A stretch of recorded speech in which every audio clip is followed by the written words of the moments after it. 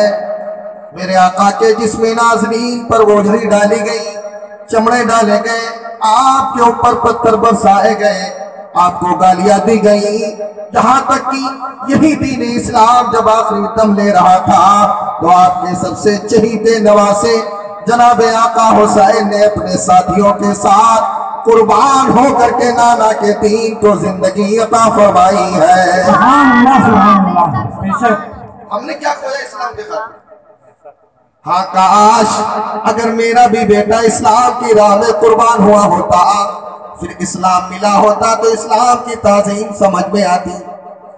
اگر میں نے بھی اسلام کی خاطر اگر چاٹے کھائے ہوتے، در در کی ٹھوکریں کھائی ہوتی، اسلام کے خاطر مجھے بھی بھوکا رہنا پڑا ہوتا، اگر اس اسلام کے خاطر میری بیوی کا سہاگ گزر گیا ہوتا، اگر اس اسلام کو پانے کے لیے اگر میرے بچوں نے پیاسے ہو کر کے دم توڑا ہوتا، اگر اس اسلام کے خاطر میرے بچے در در کی ٹھوکریں کھاتے تو مجھے سمجھ میں آتا کہ اسلام کی تعظیم بہت بڑی ہے، اسلام بہت بڑا مذہب ہے، اسلام کی حقیقت کیا ہے تمہیں خود پتا چل جاتا۔ اسلام کو پانے کے لیے جن صحابہ نے زندگیاں قربان کی ان سے پوچھو اسلام ہے کیا؟ آقا کریم صلی اللہ علیہ وسلم، آج ہمیں تو گھر بیٹھے اسلام مل گیا، ملا کہ نہیں ملا؟ ہم تو کسی مولوی کے پاس کلمہ پڑھنے بھی نہیں گئے، میں نے آنکھیں کھولی، میری دادی نے اگر گودی میں لے کر پیار کیا ہے تو کلمے کا ترانہ سنایا ہے، اگر دادا نے کبھی لاڈ و پیار میں گوتا زن ہوا تو اپنے پوتے کو کلمے کا ترانہ سنایا۔ تو مجھے تو کلمہ اسلام فری میں ملا ہے، پتہ کہاں سے چلے گا؟ لیکن پیارے میرے آقا کی بیٹی حضرت زینب، آپ نے سنا ہوگا سرکار کی 4 بیٹیاں تھیں، حضرت زینب کا نکاح اعلان نبوت سے پہلے ہوا تھا، آپ کے خاندان والے بڑے ظالم تھے، اور جب میرے آقا نے اعلان نبوت فرمایا تو جناب زینب نے گھر بیٹھے بیٹھے اپنے بابا کا کلمہ پڑھ لیا۔ بابا کا کلمہ پڑھا تو گھر والے بڑے ظالم تھے، ان لوگوں نے ظلم کرنا شروع کر دیا، آپ کی جسم پر اتنے کوڑے مارے گئے، اتنے کوڑے مارے گئے کہ جناب زینب نے 12 یا 13 دن تک آپ کے گلے سے پانی کا قطرہ بھی نیچے نہیں اترا تھا۔ آج ہم 2 دن اگر پانی نہیں پی سے میری حالت کیا ہوگی؟ آج ہمارا نوجوان بھی بہت ایسے ہیں جو یہ سوچ کر کے داڑیاں نہیں رکھتے کہ مولانا ہم داڑھی رکھ کر کے تمہیں پتہ نہیں دلی بمبئی کا سفر کرتے، کہیں لوگ مجھے راستے میں مسلمان سمجھ کر کے مار نہ ڈالیں، اس لیے داڑیاں نہیں رکھتے۔ نوجوانوں سلیم اختر آپ سے گزارش کرتا ہے تم دنیا کی فکر مت کرو، اپنے چہرے پر نبی کی سنت سجا لو، اگر کوئی تمہیں مسلمان سمجھ کر مار بھی ڈالے گا تو خدا کی قسم فرمانے نبی کے مطابق اللہ تعالیٰ تمہیں جنت میں اعلیٰ مقام عطا فرما دے گا۔ کم سے کم کی حدیث پاک ہے کہ جب کوئی غیر کوئی کافر یا جب ایک مسلمان دوسرے مسلمان کو ظلمن اگر مار دے تو مرنے والے کو اللہ شہادت کا مرتبہ دے گا۔ یہاں تو کافر اگر مارے گا نا تو ہمیں تو اور بدرجہ اولا اعلیٰ مقام ملے گا اگر مسلمان سمجھ کر مارتا۔ لیکن پیارے اپنی پہچان بدلو، اپنے جسموں پر اسلامی لباس سجا لو، اپنے چہروں کو نبی کی سنت سے سجا لو، دنیا میں جدھر بھی جاؤ تو ہمیں اپنی پہچان بتانے کی ضرورت نہ پڑے، بلکہ دیکھنے والا خود سمجھ جائے نبی کا سچا وفادار آ رہا ہے۔ بے شک بات کو ایک مصر کا ایک نوجوان امریکہ میں نوکری کی غرض سے گیا، شعار مصطفیٰ چہرے پر، اسلامی لباس تھا، ایک انگریز کی دکان میں جا کر کے انٹرویو دیا، اچھی سیلری مقرر ہوئی، سب کچھ انٹرویو ہونے کے بعد اس نے کہا انگریز نے کیسا ہے اگر تمہیں یہ جاب کرنی ہے تو اپنی داڑھی تمہیں کاٹنی پڑے گی، 24 گھنٹہ کا ٹائم ہے، فیصلہ کر کے آ جانا۔ نوجوان سمجھا یار کہ یار اتنی اچھی نوکری پھر ملے نہ ملے، وہ گیا اور اپنی داڑھی کاٹ کر کے صبح آفس میں ٹائی وغیرہ لگا کر کے انگریزی لباس پہن کر پہنچ گیا۔ اس انگریز نے کہا یار تم تو کل کہہ رہے تھے کہ میرے مصطفیٰ کا فرمان ہے اس لیے میں داڑھی رکھتا ہوں اور میں داڑھی نہیں کٹا سکتا، اور آج تم داڑھی کٹا کر آ گئے۔ کہا کیا کریں، جاب کرنی تھی تو مجبوراً کٹانی پڑی، تو کہا جو بندہ اپنے نبی کا وفادار نہیں ہو سکتا میں کیا گارنٹی لوں تو میرے ساتھ وفاداری کرے گا۔ اگر کوئی مجھ سے زیادہ پیسہ دے گا تو وہاں چلا جائے. اس لیے نوجوانوں پیسوں کے خاطر نوکری کے خاطر اپنے پیارے آقا کی سنت کو اپنے پیروں سے مت روندا کرو, کیونکہ اللہ کا نبی اپنی امت سے اس قدر پیار فرماتا ہے. نبی فرماتے ہیں اے میرے غلاموں, تمہاری ایک سی سنت اگر مصطفیٰ نے ادا فرما لی, اپنی بارگاہ میں قبول فرما لیا, تو خدا کی قسم ایک عمل تمہارے لیے نجات کا ذریعہ بن جائے گا. اس لیے نوجوانوں اپنی زندگی میں بدلاؤ لاؤ, سمجھ رہے, اپنے گھروں میں اسلامی ماحول قائم کرو, کیونکہ پہلے کے جو مسلمان تھے جب گزرتے تھے جدھر نا, لوگ دیکھنے والوں کو ایڈریس نہیں بتانا پڑتا. اب تو ہم پوچھتے بھیا تمہارا نام کہاں ہے, جو دادا کا نام کہاں ہے, پھر گاؤں کا نام, پھر تو کہیں 2-3 پوچھتے تو پتہ چلتا کہ ہاں یہ مسلمان ہے. میں نے حالتیں کھو دی پیار, پھر ہم کہتے ہیں پریشان ہیں. بہرحال کتنی باتیں بتاؤں, بہرحال جو بھی وقت آپ دیں گے انشاءاللہ میں کوشش کروں گا آپ کے دل میں اتارنے کی. وہ کیسے لوگ تھے, جدھر جدھر سے بھی گزرے ہیں مصطفیٰ والے, جدھر جدھر سے بھی گزرے ہیں مصطفیٰ والے, زمانہ دیکھ کے بولا یہ ہے خدا والے, زمانہ دیکھ کے بولا یہ ہے خدا والے. جہاں میں آج امام حسین روشن ہے, دلوں میں آج امام حسین روشن ہے.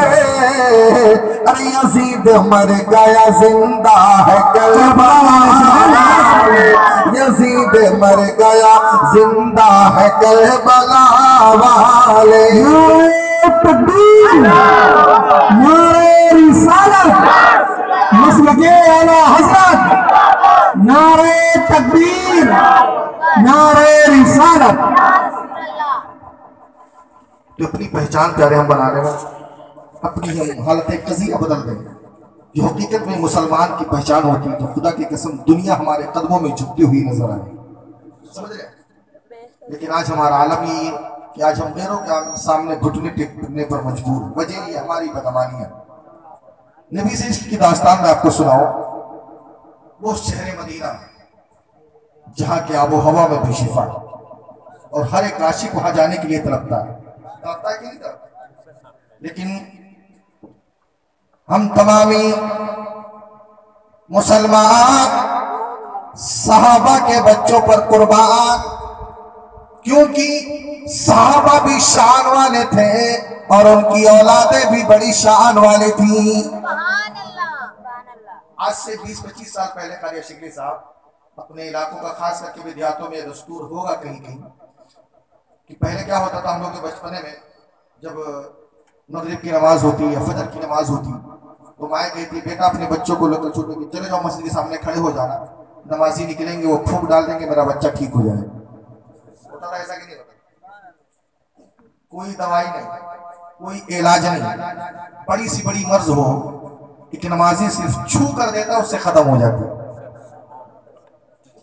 اور آج اب اس سے اندازہ لگا نوجوانوں, جب نمازی کی چھو میں اتنا اللہ نے برکت دے رکھی ہے, اتنی شفا دے رکھی ہے کہ جو خود 5 وقتہ نمازی ہوگا اللہ اس کا کتنا بڑا مقام عطا فرمائے. اس لیے نوجوانوں نمازیں پڑھا کرو.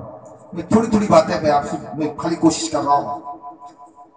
شہر مدینہ کی وہ زمین, وہ شہر, اور صحابہ کرام کے معجز صحابہ کے بچے ہیں, ان کی عظمت پر تمام امت مسلمہ قربان, کیونکہ وہ صبح سے لے کر شام, فجر ہو, ظہر ہو, عصر ہو, مغرب ہو, عشاء ہو, جب میرے آقا مسجد نبوی میں امامت فرماتے ہیں تو صحابہ کے بچے جا کر کے دروازے پر 2 لائن بنا کر کھڑے ہو جاتے ہیں. کیوں کھڑے ہوتے؟ جب میرے آقا نماز پڑھ کر باہر نکلا کرتے ہیں تو میرے آقا گھٹنوں کے بل بیٹھ جاتے ہیں, اپنی باہیں پھیلا دیتے, صحابہ کے بچے دوڑ کر کے میرے آقا کی باہوں سے چمٹ جاتے ہیں, اور میرے آقا انہیں بھگاتے نہیں. جان دو کیا کرتے, کسی کے ہاتھ کو بوسہ لیتے, کسی کی پیشانی چومتے، کسی کی رخسار کو چومتے۔ اے صحابہ، تمہارے بچوں پر ہماری جانیں قربان۔ کتنے لائق مبارک بات تھے جن کے ہونٹوں کو، جن کی پیشانیوں کو میرے مصطفیٰ نے بوسہ لیا ہے۔ کیوں؟ کیونکہ اب ان کو، جن کو نبی نے ٹچ کر دیا، اب ان کو جہنم کی آگ نہیں جلا سکتی۔ اچھا، ہر دور میں اپنے آپ ہی دیکھو، ہم لوگ اگر گاؤں میں کچھ ہندو بھائی رہتے تو ان کے بچوں سے میری بھی دوستی ہو جاتی، آپ کی بھی ہوتی کہ نہیں ہوتی؟ اور کبھی کبھی ایسا ہوتا ہے کہ ہم کبھی مذاق پہ جاتے تو وہ بھی چل لیتے، کیا چلو یار گھوم کے آتے ہیں، یہ دوستی کا اثر ہوتا بہرحال۔ تو انہی صحابہ کے بچوں کے دوستی میں ایک دوست ان کا تھا جو یہودی کا بچہ تھا۔ تو جب صحابہ کے بچوں کو دوڑتا ہوا دیکھتا تو کہتا یار تم لوگ کہاں جاتے ہیں؟ بولے میں اپنے نبی کے پاس جاتا۔ تو کہا تو تمہارے نبی میں کیوں جاؤں؟ کہا ایسا نہیں، میرا نبی صرف میرا نہیں، پوری کائنات کا نبی ہے۔ کیا فرمایا؟ کہا پورے کائنات کا نبی۔ کہا اچھا یہ بات ہے تو میں بھی چلوں گا۔ کہا ٹھیک ہے۔ اب نماز عصر کا جب وقت ہوا، بچے دوڑے کہ نبی آ رہے ہیں، نماز ختم ہو رہی، چلو مل کر کے ملاقات کرتے ہیں۔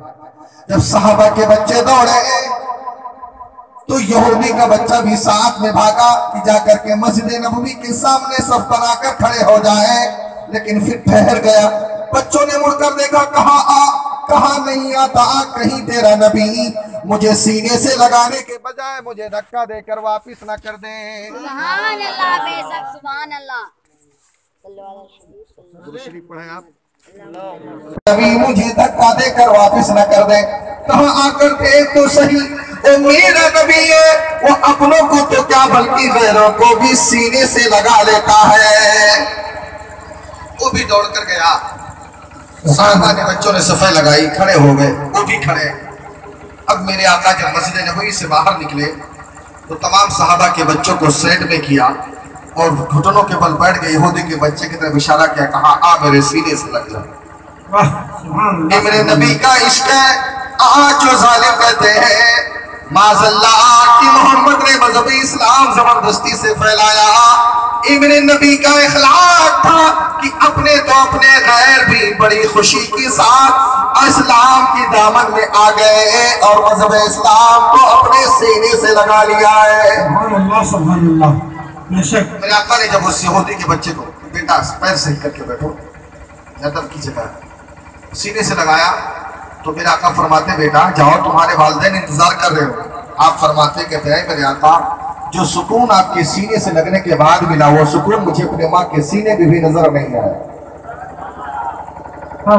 یہ میرے نبی کا عشق تھا۔ اب ان کا عالم یہ کہ سارے صحابہ کے بچوں سے سب سے پہلے وہ مسجد نبوی میں آ کر پہنچ جاتے ہیں اور میرے آقا علیہ السلام کی جو نالین شریف تھی اپنے کرتے کے دامن سے صاف کرتے ہیں اور جیسے میرے آقا نکلتے ان کے سامنے رکھ دیتے ہیں۔ آقا نالین شریف پہنتے ہیں اور اس یہودی کے بچے کے سر پر ہاتھ پھیرتے اور چلے جاتے ہیں۔ جو میرے نبی کا ہاتھ پڑتا جاتا یوں ہی اس یہودی بچے کا عشق بڑھتا جاتا۔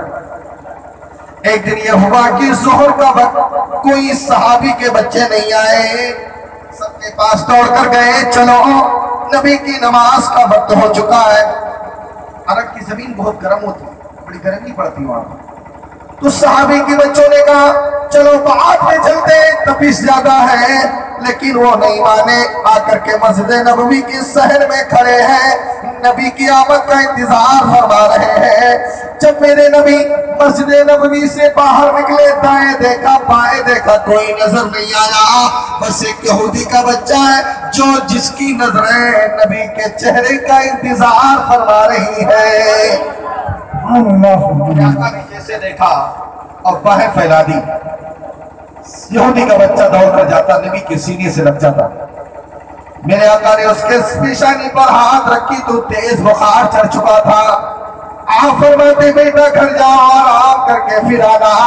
جب آپ گھر گئے تو اتنا تیز بخار چڑھ گیا کہ واپس نہ آئے۔ تو میرے آقا نے صحابہ کے بچوں سے پوچھا تمہارا دوست کہاں ہے، نظر نہیں آ رہا؟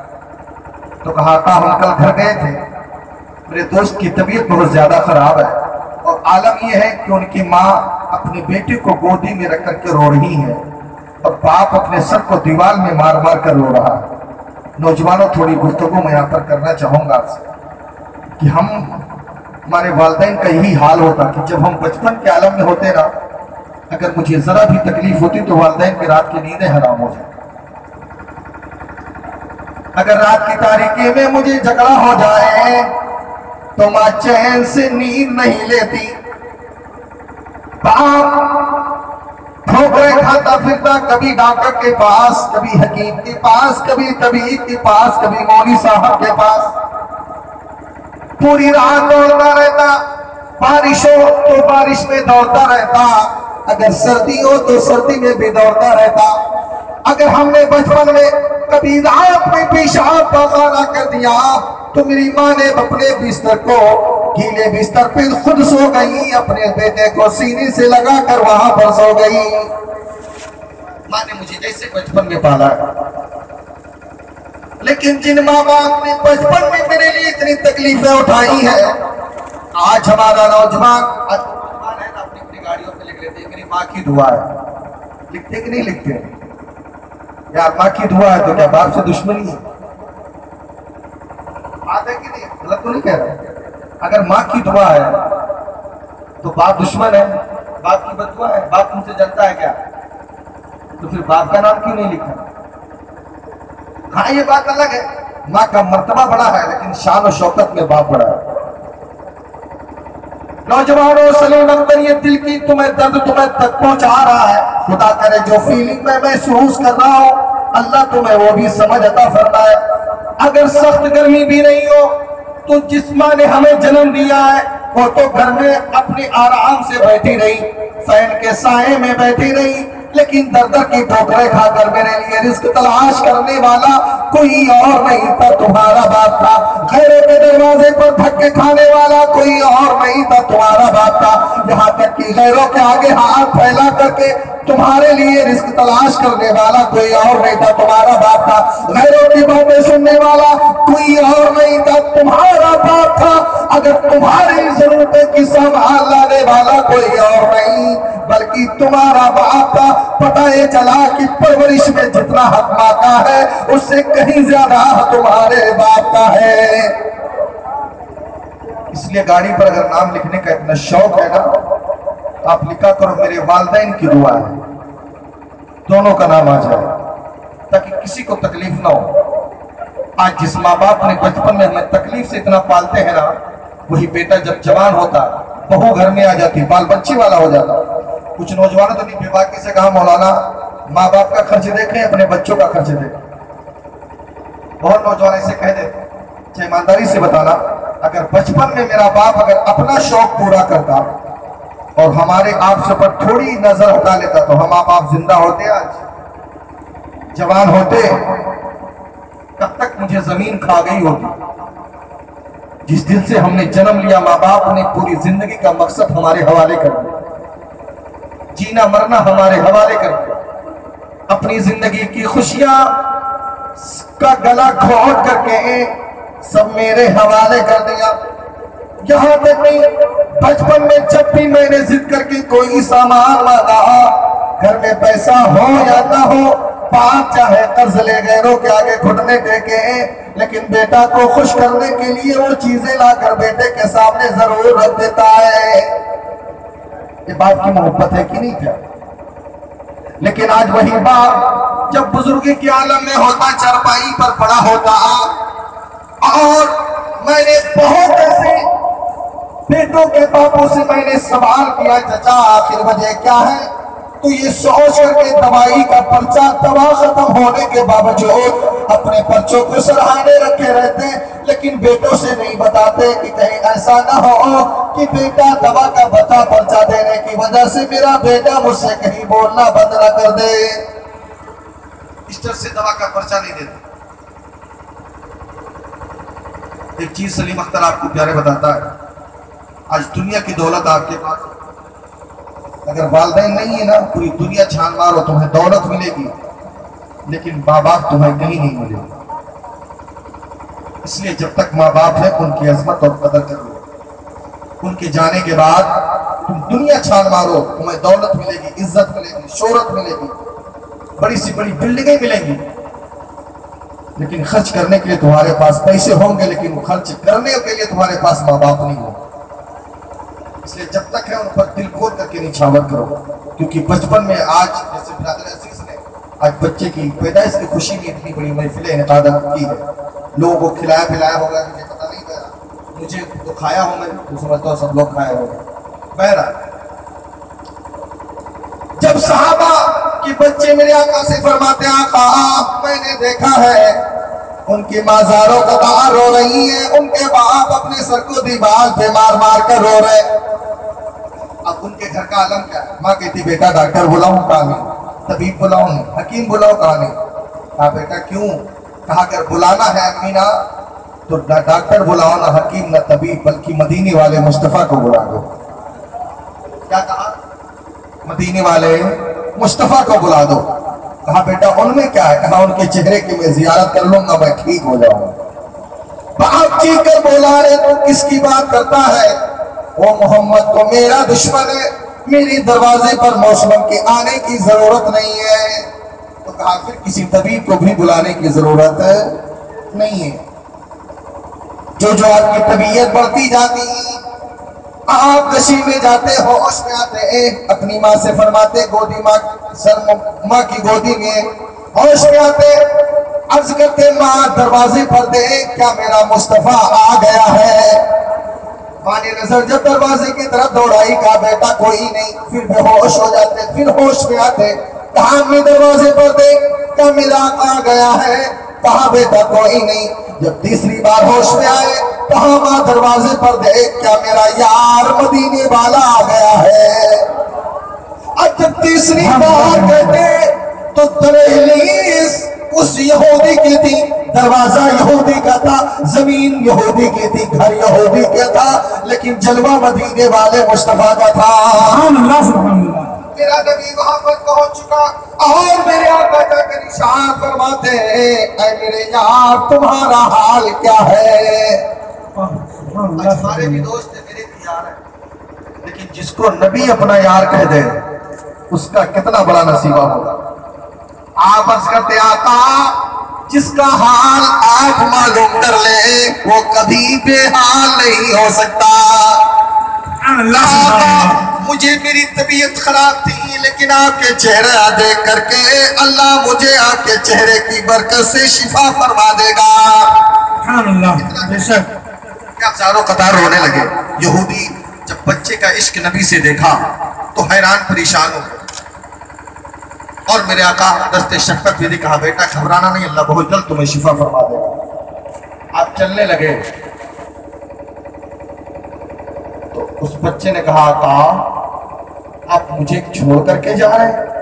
کہا ہاں۔ کہا میرے آقا جس دن سے میں نے آپ کو دیکھا میرا عشق دن بہ دن بڑھتا چلا گیا، لیکن میں روزانہ اپنے رب سے دعا کرتا تھا کہ مولا جب میری روح نکلے تو سامنے مدینے والے مصطفیٰ کا جلوہ نظر آ رہا ہو۔ سبحان اللہ سبحان اللہ۔ اتنا کہنا تھا کہ میرے آقا نے جیسے دست شفقت رکھا آپ کی روح کب سے عنبری سے پرواز کر گئی۔ آپ دوڑ کر کے آیا، ارے یا لہو یہودی کہتا اے محمد اب اگر جا ہی رہے ہو، میرا بیٹا آپ کا دیوانہ بھی ہے، آپ کا کلمہ بھی پڑھنے والا بھی ہے، لہٰذا اب اتنا احسان اور کر دو کہ اب میرے بچے کو اپنے ہاتھ سے تزید و تکفین بھی فرما دو۔ میرے آقا نے صحابہ کو خبر دی، کہا اے صحابہ آؤ اور میرے جنازہ اور میرے یار کا جنازہ اٹھاؤ۔ جب میرے آقا کے صحابہ پہنچے اور ان کا جنازہ اٹھایا گیا تو سارے صحابہ کی آنکھیں برس رہی تھی۔ کیوں رو رہی تھی؟ سمجھ رہے آپ؟ اسلام کی تاریخ کیا ہے؟ جن کی یہ حسرت تھی کہ میری جب روح نکلے سامنے نبی کا چہرہ ہو۔ اور آج ہمارا آپ کا عالم کیا ہے؟ کس قدر نبی سے محبت کرتے ہیں تو ہم آپ اچھی طرح جانتے ہیں۔ میرے آقا ان کو لے کر گئے، نماز جنازہ پڑھائی، دفن فرمایا تو میرے صحابہ میرے صحابہ کیا دیکھتے ہیں کہ نبی کا جسم پورا پسینے میں شرابور ہے. صحابہ نے کہا آقا میں نے اتنا پسینہ آپ کو کبھی نہیں دیکھا. آیا میرے صحابہ تمہیں پتہ نہیں ہے میرے اس یار کے جنازے میں صرف صحابہ ہی نہیں تھے, اللہ نے جنت سے فرشتوں کا نزول فرمایا اور حوران غلمہ میرے پیر پر قدم رکھ کر کے نازل ہو رہی تھی, ان کی بوجھ کی وجہ سے مجھے پسینہ آ گیا. اب میرے آقا کے اخلاق کریمانہ دیکھ کر کے بے دم آسی فرماتے ہیں کہ سلام اس پر کہ جس نے فضل کے موتی بکھیرے ہیں, سلام اس پر کہ جس نے کہہ دیا سب میرے ہی میرے ہیں, سلام اس پر کہ جس نے کہہ دیا سب میرے ہی میرے ہیں. نبی علیہ صلی اللہ علیہ وسلم صلاۃ و سلام دائما علیک یا رسول. تاریخ پر بولوں نا تو میں 1.5-2 گھنٹہ میں بول سکتا ہوں. میں نے ایک روایت ادھوری چھوڑی تھی کہ سرکار کی بیٹی حضرت زینب نے جب کلمہ پڑھا تو ان کے گھر والوں نے بڑا ظلم اٹھایا, تشدد کی. 13 دن تک آپ کے گلے سے پانی کا قطرہ نہیں اترا.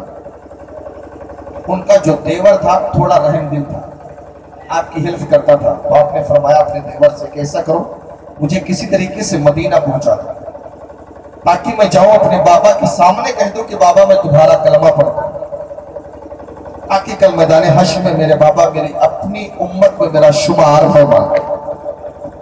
سبحان اللہ. دیور نے کہا ٹھیک ہے کوئی قافلہ اگر مدینے والا ملتا ہے تو میں آپ کو بھیجتا ہوں.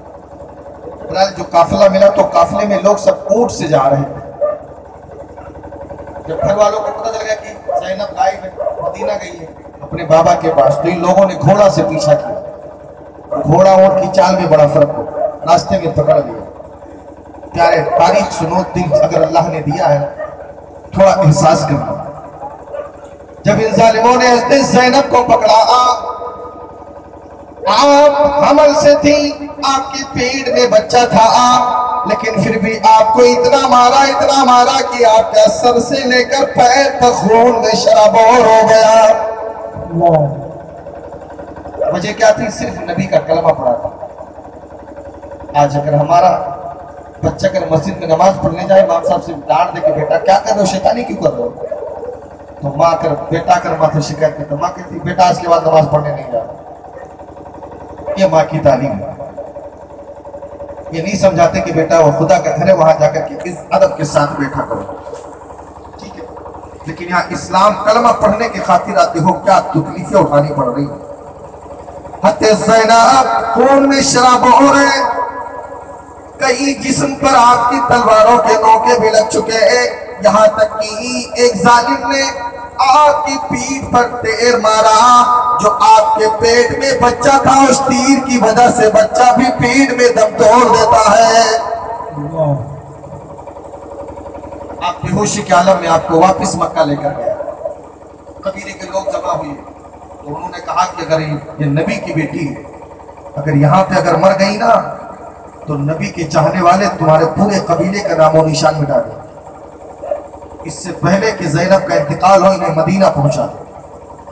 تب ان ظالموں نے انہیں جب مدینہ پہنچایا تو حضرت زینب نے پہنچتے ہی کہا بابا جان میری آخری خواہش یہ ہے کہ جب میں کلمہ پڑھوں تو سامنے میرے نبی کا چہرہ ہونا چاہیے. سبحان اللہ. کہا بابا جان میں شہادت دیتی ہوں کہ آپ اللہ کے نبی ہیں اور میں آپ کا کلمہ پڑھتی ہوں. اے بابا جان آپ کی بیٹی کی قربانی اسلام کی خاطر میں آپ کی بارگاہ میں دے رہی ہوں. اے میرے بابا اپنی بیٹی کی قربانی قبول فرما لینا. میرے نبی غمزدہ آنکھوں سے ارشاد فرماتے بیٹی زینب گھبرانا نہیں, یہ تمہاری قربانی میری گنہگار امت کے کام آنے والی ہے. سبحان اللہ سبحان اللہ. بے شک آج ہم نے اپنے نبی کے لیے کیا کیا ہے. آج ایک میلاد کر کے 2-4 مولوی کو بلا کر کھلا سمجھتے میں نے بہت بڑا احسان کیا. پیارے احسان تو نبی کا ہے کہ اگر نبی ہماری اس میلاد کو اپنی بارگاہ میں قبول فرمائے, احسان تو ان کا ہوگا. ہم نے کیا کیا؟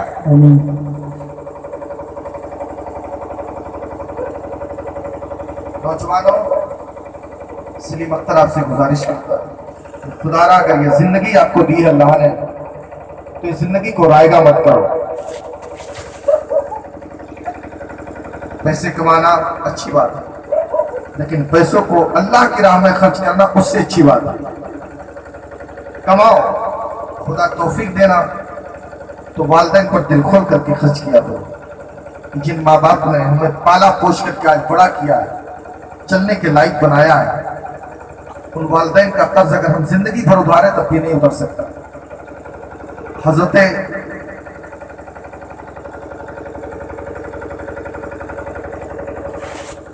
اویس قرنی رضی اللہ تعالیٰ عنہ، ان کے نام سے شبرات کی فاتحہ ہو، انہوں نے اپنی ماں کو 7 بار کاندھے پر بٹھا کر حج کرایا۔ کتنی بار؟ 7 بار۔ آج کے نوجوان اگر اپنے اماں کا یا ابا کا بائی پلین اگر بھیجتا ہے تو پوری دنیا میں حلہ کرتا۔ میں نے اپنے ماں باپ کو حج کرایا، یہاں تک کہ کچھ نوجوان کیمرہ ویڈیو بنواتے تاکہ بعد میں دیکھیں گے، لیکن اویس قرنی نے 7 بار بٹھا کر کیا۔ پھر کہا مولا میں اپنی ماں کے قرض سے ادھار ہو گیا۔ نندائی اویس قرنی، جب تمہاری ماں نے تمہیں جنم دیا تھا نا، تو جب جنم دینے کے وقت جو پہلی درد اٹھی تھی ابھی اس کے برابر حق نہیں ادا کرتا ہے۔ اب اس سے اندازہ لگاؤ کہ میرے ماں باپ کا مرتبہ کتنا بڑا ہے۔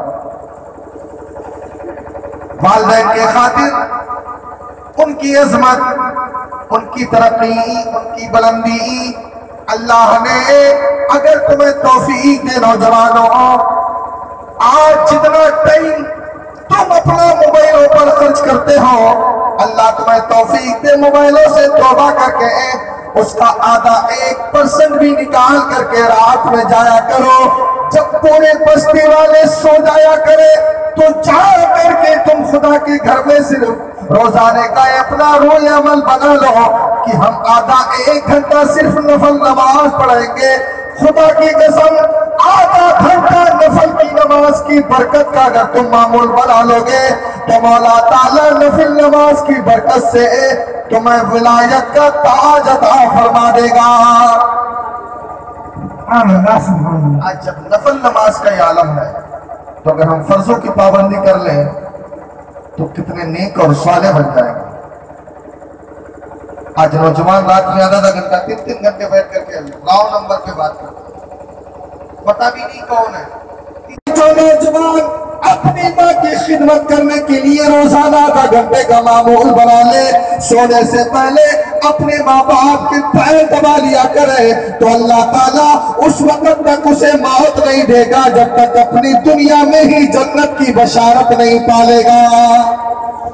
سبحان اللہ، بے شک بہت خوب۔ توفیق دینا تو سونے سے پہلے آدھا گھنٹہ اپنے ماں باپ کو دیا کرو۔ ایک نوجوان، میں نے آرٹیکل کے اندر پڑھا کہ نوجوان امریکہ میں زیر علاج تھا،